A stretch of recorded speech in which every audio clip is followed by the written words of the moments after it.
glory though, morning glory. What it is, Monday morning? Yeah. What we doing today? How we turning up? What new money we talking about? Ross has just always been one of my favorite rappers ever. So a quick Google search says that your net worth is $150 million. Is that accurate? They said it, duh. Welcome back to BuzzBuster. Don't forget to hit that subscribe button. As every week goes by, Rick Ross seems to take another public hit, and people are starting to notice. It's not one single scandal driving this. It's more like a slow drip, one clip at a time, each one small enough to laugh off on its own. Never seen someone ice rosé, but... You never seen someone ice rosé? Well, talk to every jeweler in Miami that has fake diamonds. Really, they do that? Nobody got that joke. It's the AP that I'm rocking. This is green stones, green emeralds. It's just me having fun. But adding up into something bigger the longer it goes on. In one recent interview, someone put it to him directly. A quick Google search says your net worth is $150 million. Is that accurate? Ross laughed it off with an easy, is that a duh? Playing it as a given rather than answering it straight. One, that's all it is. I am fuming. That's a fake watch. That's not a real watch. How can you tell? That watch was only produced twice, one in 37mm, one in 41mm. And I know both owners, and they're not Rick Ross. It's the kind of non-answer that used to work perfectly fine for him. Confident, breezy, no real numbers attached. But lately, that same kind of deflection gets picked apart online instead of just accepted at face value. His jewelry has come under similar scrutiny. When someone joked they'd never seen anyone ice the way Ross does, he shot back that he's talked to every jeweler in Miami who deals in fake diamonds, before clarifying, half joking, that what he's actually rocking is a real AP set with green emerald stones, and that the whole bit is just him having fun. One critic wasn't convinced. Well, I guess. Real talk. I'm just So who impresses DMX right now? Anybody? I'm surprised you don't like Ross lyrically, man. Ross be He's spitting. all right, man. He just talk about eating and you know, how much can it eat? How much weed can you smoke? I'm like, all right. You got a Maybach, you got the Aston Martin. Okay. Good for you. Rick Ross is going broke, okay? And he's now in damage control trying to clean things up, but it's too late. We've already seen how the boss is really getting... Insisting one particular watch was fake outright, arguing that model was only ever produced twice, once in 37mm, once in 41mm, and that he personally knows both real owners, and neither of them is Rick Ross. It's a small, almost nerdy point of contention, but that's exactly the kind of detail that spreads fast online. Specific enough to sound credible, and impossible for Ross to casually laugh off the way he might with a broader accusation. Even DMX, years ago, made it clear he wasn't a fan. As to impresses him, DMX couldn't really name anyone. Rick Ross flew commercial this week. Oh, man. Poor guy. We ain't hired like Rick Ross in the airport neither. It's all good. Heading back to New York. Let's go next. It didn't seem to me like he was hiding because he was taking a commercial flight. Rick Ross looked so depressed to be flying with y'all junkies. Uncle Murder, you ain't never killed nothing. But what I want to do is give you and all your kids a free cleaning, free teeth cleaning. I know what 50 going through right now. He may not be in the mood for this, you know, Daphne Joy. That put a wet towel over his head. For the ones want to know where my jet at, I obviously didn't get the memo. It's being updated with Starlink. And I chose to fly commercial to Colombia to go party with Trick Daddy. When Ricky Rose takes flights to 6 digits, I'm going to get some Mounion. And when pressed on why he doesn't rate Ross lyrically, his answer was blunt. Ross just raps about eating and smoking. And after a certain point, bragging about a Maybach and a mansion doesn't say much else. That kind of criticism has followed Ross for basically his entire career. The accusation that beneath the voice and the visuals, there's not a ton of substance underneath.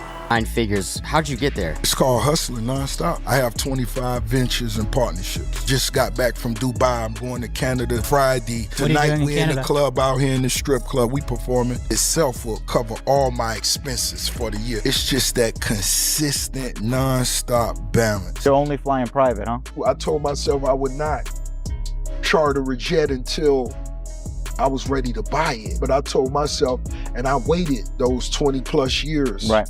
And when it was time for me, it was an investment. On the internet, Rick Ross is currently going viral because he was caught hiding while waiting for a commercial flight. And this is so wild framing because you could never catch me hiding while waiting for a commercial flight. You just saw me at the airport. For years, the commercial success drowned that argument out. Now, with the image itself getting questioned, that old criticism is getting a second life. Now, it looks like Rick Ross might actually be going broke, and he's in damage control trying to clean it up.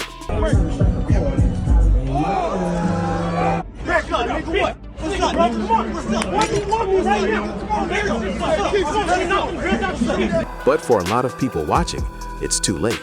The image has already cracked. And once cracks like that start showing, damn, white boy, Kendrick done bust you in the head before y'all even finish the publishing splits. no amount of clarification seems to fully patch them back up. It started with the commercial flight. Rick Ross was photographed this week waiting to board like everybody else, and the internet had a field day. "We ain't hiding like Rick Ross in the airport" became a running joke. Is it common knowledge that you mow your own lawn? I think everybody in Fayetteville, they kind of know when the weather's right and they see that big tractor out there. You got the tractor? You're mowing your lawn. Like a John Deere or something like that? One time for John Deere. Look at it. What kind of rich cut his own grass? Why you out there cutting your own grass? Got the one with the radio, the AC in it. I tinted the windows. How many acres you mowing? Man, I'm not even sure now. I believe close to 400. When I go out and mow the lawn, I had a homies with me too. You're trying to save money, nigga? You don't want to pay for the lawn to get cut, huh? The AC broken in the... So we got a bunch of other smaller tractors. So when they see the big one out, they know that's the boss. Dude, that's the friendship I aspire to have. No, that's a all friendship. Your homies on the weekend, like, yo, what y'all? Yeah, let's cut the grass. No, that's some of the coolest shit ever. Even though, to be fair, he wasn't exactly hiding. He was just standing there, heading back to New York like any other traveler. Uncle Murda piled on too, cracking that Ross looks so depressed to be flying with y'all junkies, while Ross fired back that Murda can't never kill nothing and offered him and his kids a free teeth cleaning instead. It's the kind of exchange that reads like harmless trash talk on its own. Make all day, at that point, you had to be a top. Well, some stunners out here. A top football player in the country. Yeah. So who's all recruiting you? Everybody. What's your question? Did you know Rick while he was working in law enforcement? He was a correction officer. So we're clear he was a correctional officer? Yes, he was. Recently accused you of working as a prison guard at one point, Rick. Is there any truth to that? No, that's not true. But that's disappointing to hear that he said that. He said that. But stacked against everything else going on with Ross's finances, every joke like that lands with a little more weight than it normally would. 50 Cent got dragged into it as well, with people noting he might not even be in the mood for jokes given everything else going on around him. Ross, for his part, addressed the Jets situation directly. For anyone wondering where it was. Oh, wait, too, you worked, I don't know if you want to talk about it all, because were you a correctional officer at one point? I was, yeah. So going all the way back, when was that? How long ago? Maybe when I was 20. 20 years old? Yeah. You know, I didn't really get to make it to the prison. Because you got to go through training and all that, and I didn't last long. I may have last 4 months before they said, I was a little tardy. It's simply getting updated with Starlink, and he chose to fly commercial to Colombia specifically to go party with Trick Daddy. He even joked that once he's back on six-figure flights, he'll be sipping on Moscato in celebration. On its face, that's a completely normal explanation. Planes get serviced, people take commercial flights all the time. The problem is the timing. Slab, I'm handling some motherfucking business, homie. I hope you calling about money? What you calling about then if it ain't about no money? You know I only like to talk about money, but since I love you, what else you talking about other than money? Have you seen anybody confront Rick Ross about you? Not in person, no. Anytime I'm around, he disappears. Like, hey, why are you running around with this dude's name when this dude's out of jail now? Well, you know, these guys, like we talked about, when you got some money, they don't care if you be making them lick tampons, everybody. When your whole public identity runs on flash, even a perfectly reasonable explanation gets treated like a confession. That's the strange part about all of this. The rapper who built his entire image on being the biggest boss, endless luxury, endless wealth, is suddenly making headlines for reasons that don't match that persona at all. If I had to compare the two, I'd say Rick Ross was more like Biggie, Jeezy was more like Pac. Rick Ross looks more like Biggie. Rick Ross got lyrics, though. Well, I guess. Real talk. I'm just So who impresses DMX right now? Anybody? I'm surprised you don't like Ross lyrically, man. Ross be He's all right, man. He just talk about eating and You know, how much can it eat? How much weed can you smoke? Huh? Like, all right, you got a Maybach, you got the Aston Martin. Okay, good for you. Asked how he reached 9 figures, Ross has always credited nonstop hustle, 25 different ventures and partnerships, Dubai one week, Canada the next, strip club performances alone covering a year's expenses. It's the same answer every time: consistency, not luck. And when asked about only flying private, I got a lot of respect for a lot of rappers, but I got one guy. He's my favorite person to rap on any song. His name is Rick Ross. So we were getting I gotta take this to the streets. One question for the coach. What up? Are we gonna get a Drake Rick Ross album? We had that conversation. Okay. And it's most definitely under serious consideration. Yes. Real talk. he said he made himself a promise decades ago not to charter a jet until he could afford to own one outright, and that when the time finally came, it wasn't a splurge, it was an investment. That's always been the core of his pitch. Not that he's rich by accident. We back, you dig? Hold on, how long has this been in the works, man? I'm gonna be honest, this just was a quick vibe, maybe 2.5 months, you know what I'm saying? Yeah, 2.5 months. Do you guys care about album sales anymore? Of course, this point? As a businessman, you do. That's like niggas selling Jordans. But that every purchase is calculated, deliberate, business-minded, which is exactly why any hint that the money might be tighter than advertised cuts so much deeper than it would for somebody who never made that argument in the first place. One of your favorite songs with Drake? Stay Scheming, I'm gonna say Stay Scheming. Legendary song. Yeah, I see it. You have to put that there. Drake came out. He came out to us. He came out in the streets. He came to us. When we put that record together, it was one of those vibes. So when Ross went viral for supposedly hiding while waiting on a commercial flight, he pushed back hard on the framing, pointing out that nobody actually catches him hiding anywhere. Yo, Rose, what is your true relationship with Drake? Nah, the love is genuine, and it's been like that for close to a decade now, since he came in the game. You know what I'm saying? When Drake was just getting on the team, being in Miami, needed a record, I moved for him the same way I moved. Since the whole reason people saw him was that he was standing in plain sight at the airport. It's a fair point, honestly. But fair points don't always slow down a story once the internet's decided which direction it wants to run in. This wasn't the first viral moment either. You listening to this, homie? Listen to me, my nigga. Shine. I don't wanna see you lose. No real nigga wanna see you lose. That ain't what nigga about. This culture, this game, this rap shit, this ain't what it's about. I don't wanna see you lose. When I was the #1 nigga in the rap game, I showed niggas love. There was the fallout after he dissed Drake, which spiraled into a public back and forth that fans are still dissecting. Then people noticed steep ticket discounts, including buy one, get one 50% off deals, which only added more fuel to questions about his drawing power. Most recently, cameras caught him boarding that commercial flight with his hood up, despite years of claiming to own a private jet. Naturally, the question everyone started asking was the same. Drake. Being a hoe is when they I would. I let them knock the Mario coins out of me. I would. And it's good. That ski cost the room. Is Rick Ross actually running out of money? And as it turns out, the real story might go even deeper than that. Because once you actually trace the timeline of everything that's happened over the past couple years, this doesn't look like one bad week.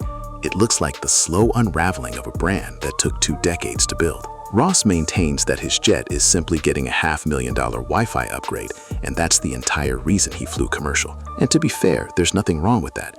Millions of people fly commercial every single day. The real issue is that Ross has spent years cultivating an image of limitless wealth online, which means every unexpected moment instantly becomes a headline. To me, so love. Montana done came to me and we done had conversations, nigga. Listen, we ain't on no I'm not on no disrespectful. Montana real. Ricky Rose, you know me. You know I love to be disrespectful. That's what I am. But my nigga, listen, it's deeper than rap. It's deeper than rap, homie. This the first time I said this. Man, take a with you the long way. That's the trap of building a persona around excess.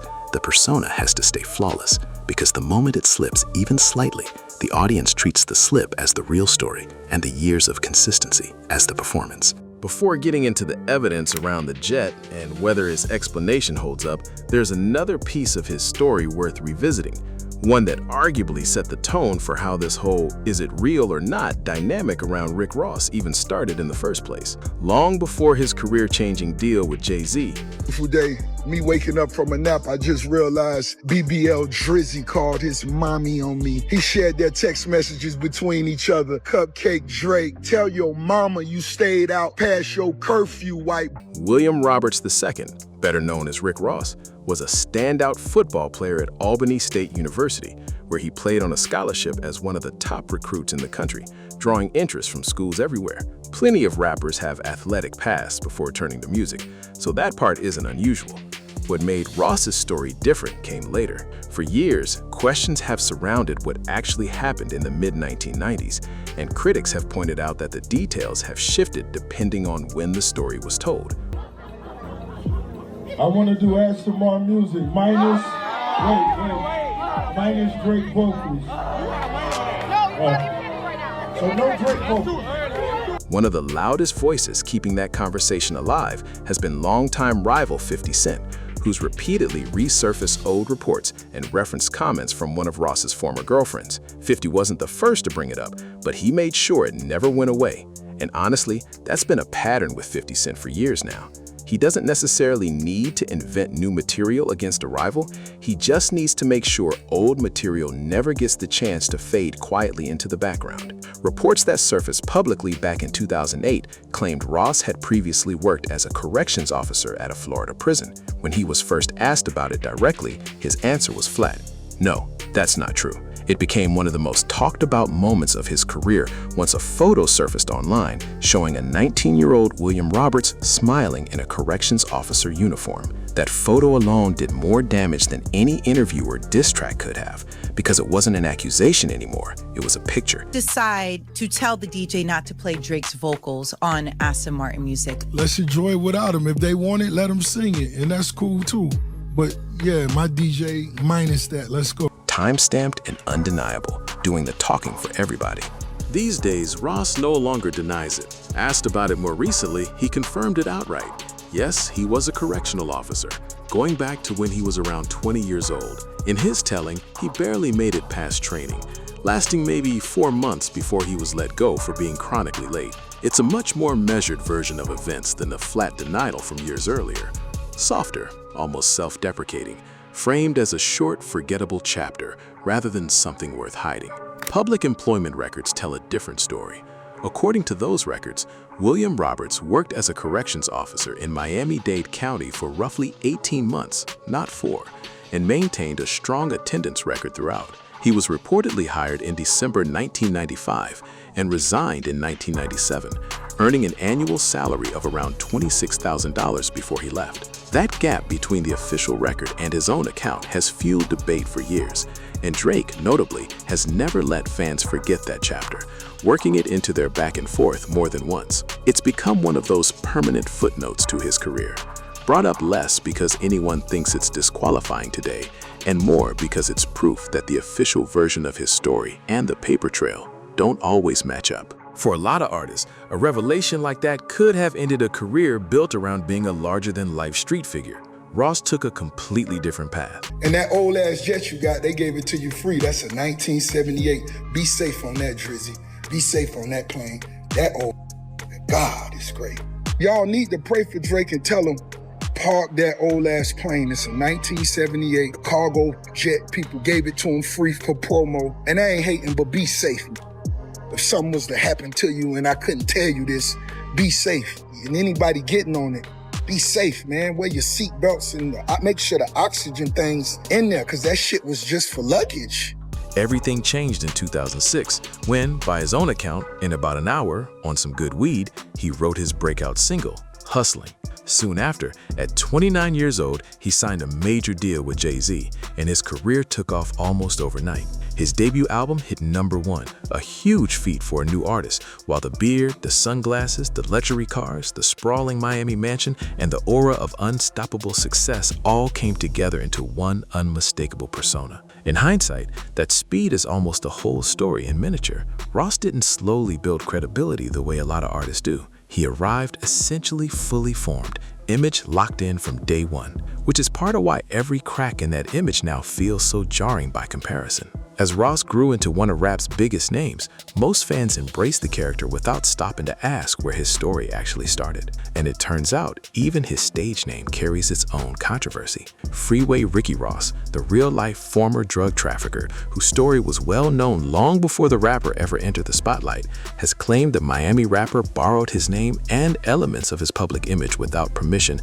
to help build his own brand. Asked if he's ever confronted the rapper about it, Freeway Ricky Ross said no, not in person, that whenever he's around, the rapper disappears. The dispute became serious enough that Freeway Ricky Ross filed a copyright lawsuit against him in 2010. It's a strange footnote that a lot of casual fans don't even know about, that the name itself, one of the most recognizable in modern hip-hop, was already contested territory before Ross ever dropped his first single. Even with all the headlines and criticism, Ross kept rising because plenty of fans felt the music spoke for itself. Thank everybody for all the prayers, but I'm gonna tell you, we on the jet and I'm seeing the fighter jet. I see his nose, it's like Tom Cruise from Top Gun. I seen his nose, I'm seeing him in the cockpit. And I'm like, damn. I see his cheeks and nose going back from the G-force. I'm like, damn. And then, hey man, it happened. You know what I'm saying? I can't say what happened, but it happened. Come on, white boy. But we safe, everybody. Not everyone agreed. DMX was openly critical, at one point comparing Ross unfavorably to Jeezy and Biggie, and reiterating that while Ross has technical lyrical skill, the subject matter never went much deeper than food, weed, and flexing a Maybach. It's worth noting that criticism has never really gone away. It just got quieter whenever Ross was riding high commercially, and louder every time a moment like this one comes along to give it new life. Still, the momentum never really slowed. Ross launched Maybach Music Group, built out a strong roster, and kept the hits coming. His second, third, fifth, and sixth studio albums all hit #1 on the Billboard charts, while his fourth landed at a close #2, behind an Eminem release. His run at the top was hard to ignore. For a solid decade plus, none of the backstory controversy actually mattered commercially. The album sold, the brand grew, and MMG became a real force in the industry, not just Ross's personal vanity project. Which makes the next question even more interesting. Where did things start to shift? Did fans simply lose interest in the music, or was something bigger happening behind the scenes? Like a lot of major storylines in modern hip-hop, the trail eventually leads back to Drake. On 5 a.m. in Toronto, Drake once rapped that the part he loves most is that people need him more than they hate him, a line that would end up sounding oddly prophetic, considering everything that would eventually play out between him and Ross specifically. Here's the irony. Long before Drake started clowning Rick Ross online and turning him into a running joke, he was actually one of the biggest reasons Ross's image grew as strong as it did. Drake once called Ross one of his favorite rappers to work with. Today, that respect looks completely gone, with their relationship unrecognizable from where it started. For more than 15 years, Drake and Ross weren't just artists trading features. They were one of hip-hop's most reliable duos. Ross has said publicly that out of all the rappers he respects, Drake is his favorite to work with on a song. What's up? You gonna press us out in our f***ing city, nigga? What's up? Think me again. Back up, nigga. What's up, bro? Come on. What's up? Why you want me right now? Come on, man. What's up?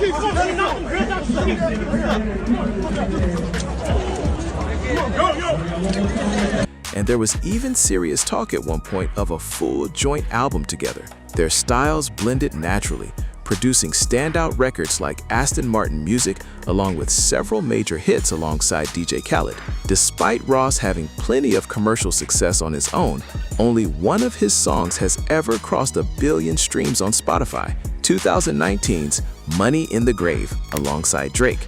Their collaborations have anchored Ross's biggest streaming numbers for years, and rumors of a full joint album, reportedly titled YOLO, kept resurfacing year after year. Given that Drake has released other collaborative projects throughout his career, a Ross album seemed like a natural next step. As things stand now, though, that project looks completely dead, which, looking back, is its own kind of quiet tragedy buried inside a much louder story. Instead, Ross teamed up with Meek Mill for a joint album in 2023.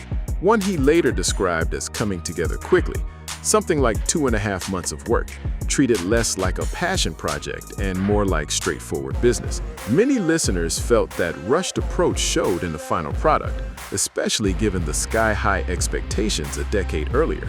A Ross and Meek album once would have been expected to dominate the charts. This time, the results were very different.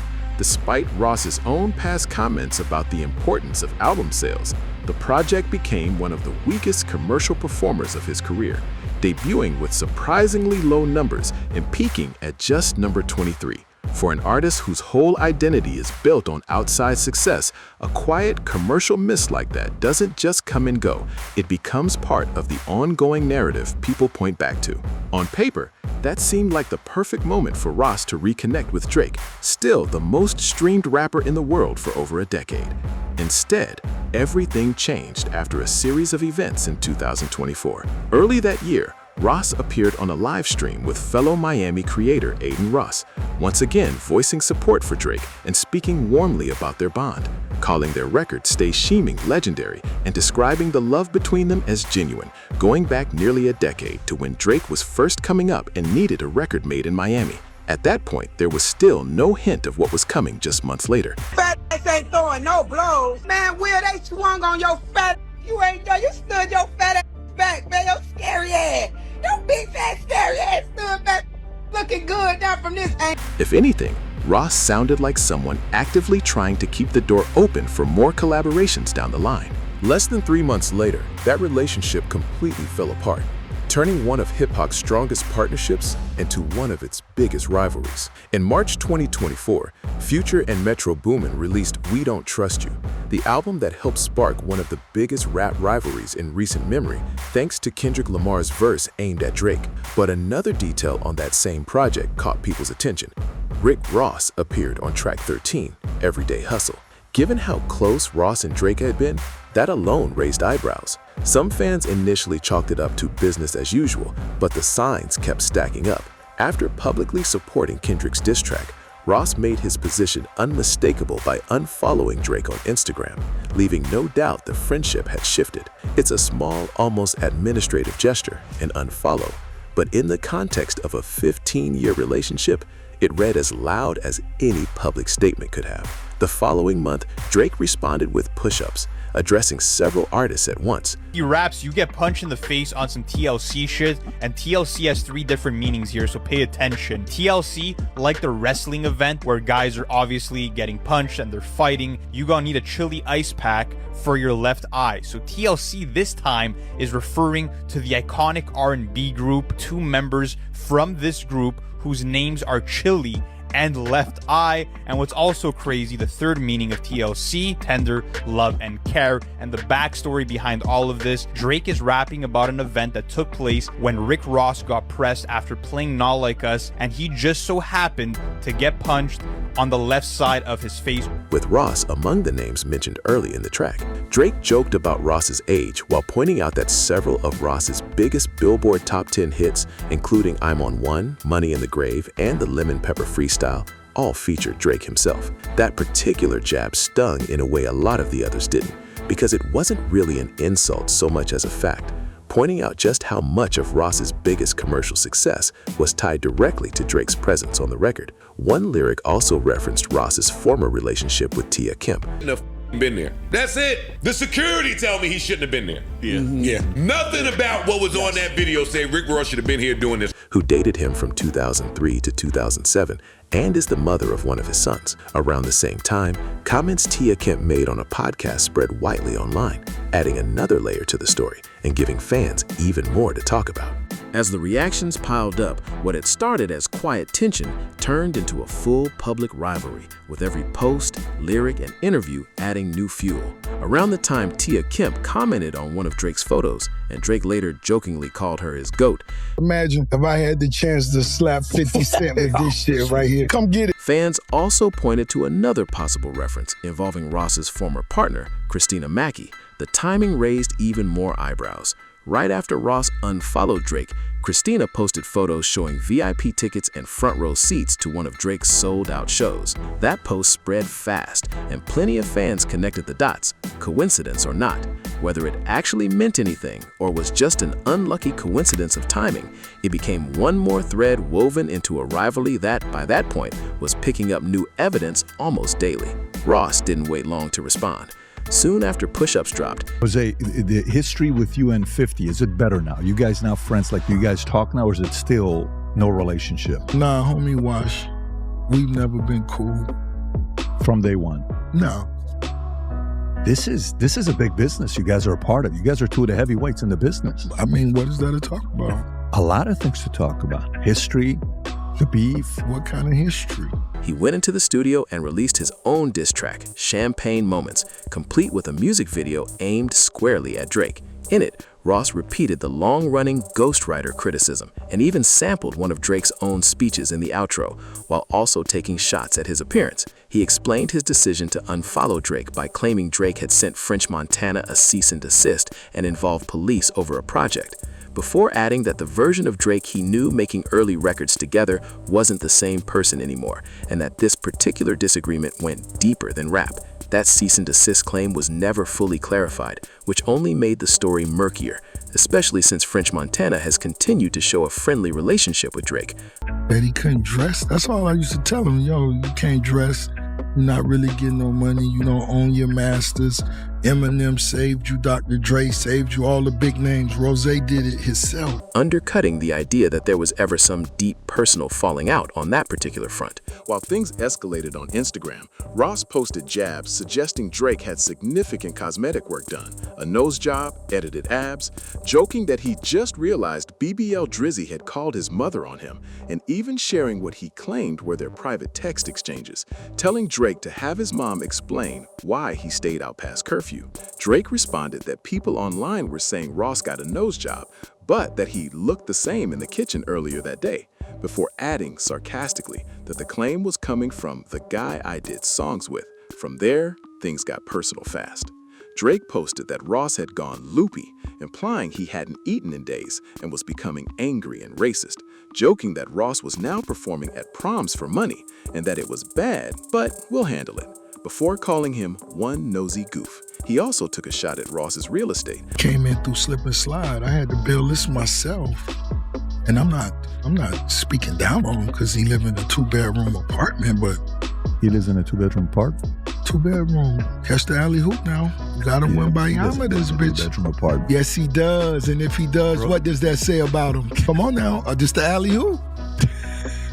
Come on now, what does it say about him? Mocking his waterfront mansion, reportedly purchased for around $35 million, by implying the land underneath wasn't actually his and calling the whole thing the Miami Starter Pack.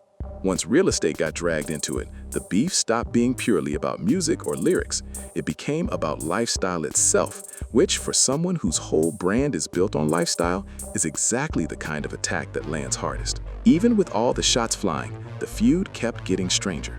Ross claimed Drake's career was finished, yet fans noticed he still seemed to have Drake's vocals playing in the background of one of his own videos, leading him to specifically instruct his DJ to play Aston Martin music without Drake's parts at all, saying fans could sing that section themselves if they wanted it. It's a small, almost petty detail, but it's exactly the kind of contradiction the internet loves to seize on, claiming someone's finished while apparently still playing their music in your own content. And 50 lives in a 2. He just did a big documentary on Diddy that blew up. It was the #1 documentary for like weeks.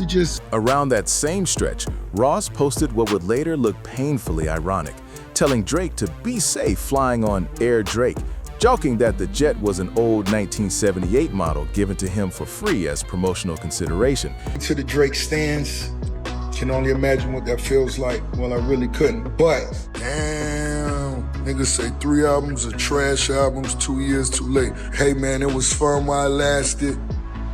You're washed. Where's Iceman? There's Iceman.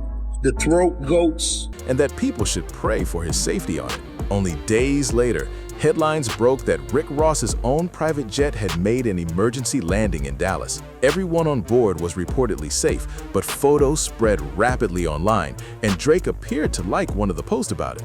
Ross tried to laugh the whole thing off, joking that Drake's fighter jet shot us down, while taking another shot at his appearance. But instead of cooling the feud, it only added more fuel. The timing there is almost too perfect to be believable, and that's exactly why it spread the way it did.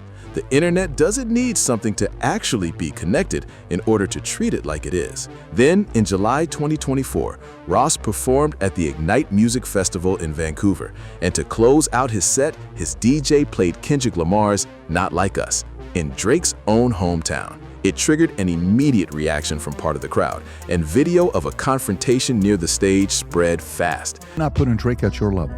No, see, I could see it in your eyes, you might be confused. If Drake was what he thought, he would have been able to clear all this shit up, address it, and been moved on. I listened to some of it. My engineer it was horrendous. They lost an hour of their life for this shit. Listen to it. Yeah. Are they recovering? Yeah, trauma. Trauma. It's tough. Showing security stepping in before things escalated further. The clip went on to rack up millions of views, showing one of Ross's associates knocked unconscious in the chaos before order was restored. Out of everything that's happened across this entire rivalry, that moment is probably the one that crossed furthest outside the usual internet beef lane into something with actual real-world physical consequences. That moment later got referenced by Drake in wordplay involving TLC, a triple meaning touching on the wrestling ladder match where people get beaten up, the R&B group whose members include Chili and Left Eye, and more pointedly, Tender Love and Care. The backstory, Drake was rapping about the exact incident where Ross got pressed backstage after playing Not Like Us and ended up punched on the left side of his face. Asked about it afterward, Ross simply said security told him he shouldn't have been there. Full stop.